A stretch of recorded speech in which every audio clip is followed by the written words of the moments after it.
Paldo-paldo tayo ngayong administration na to.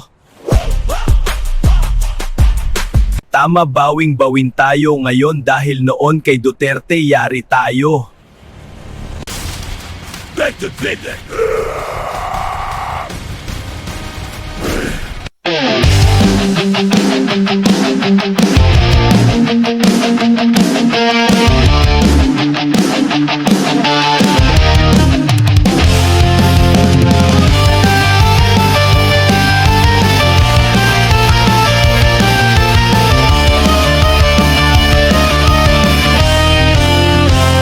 Sa harap ng kamera, ngiti ang baon. Salitang pangako, paulit-ulit na baon. Pero sa likod ng ilaw at palakpakan, bakit kriminal ang laging napagbibigyan?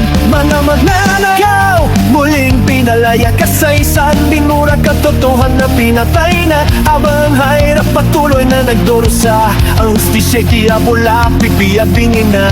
Nasaan ang tapang, nasaan ang paninindigan? Kung mali ang tama, sino pa ang lalaban?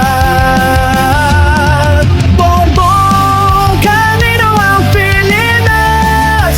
Sa bayan mo o sa mga may kasalanan? Bakit kang kriminal may proteksyon? Habang mamasay gutom at walang kalaban. Bongbong, kanino ang hustisya? Kung nananakaw ang nasa pedestal mo, Pilipinas ang nasasaktan. Sa pamumuno walang panagutan. Mga kaso'y nilusaw, parang bula sa hangin. Mga pangalan sa dyaryo, biglang nawawala rin. Sa Malacanang tahimik ang sigawan, habang sa kalsada bayan ang sagugutom sa katotohanan. Hindi ito inggit, hindi rin galit lang, ito'y sigaw ng bayan na pagod ng loko. Ilang kung liderang pili, bakit parang takot? Takot sa hustisya o takot sa sariling multo? Kung ang mali pinagtatakpan, paano paangat ang sambayanan? Bongbong, kanino ang Pilipinas? Sa bayan mo o sa mga magnanakaw? Bakit ang kriminal may proteksyon? Kapag mahirap walang kaligtasan.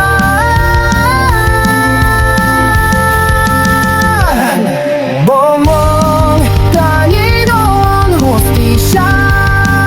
Kung mamatasay parang nanuwang Pilipinas ang nasasaktan. Sa pamumuno wala kalagutan.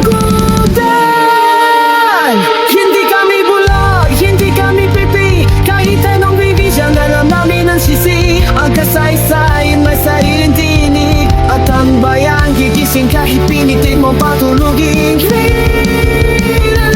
Bongbong, kanino ang Pilipinas? Manahon mo para sumagot ka. Kung hindi sa bayan ang iyong puso, ay nais mo ang huhusga sa'yo.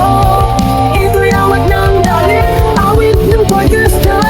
Kamalangan ang hustisya, ang manananig sa bansa.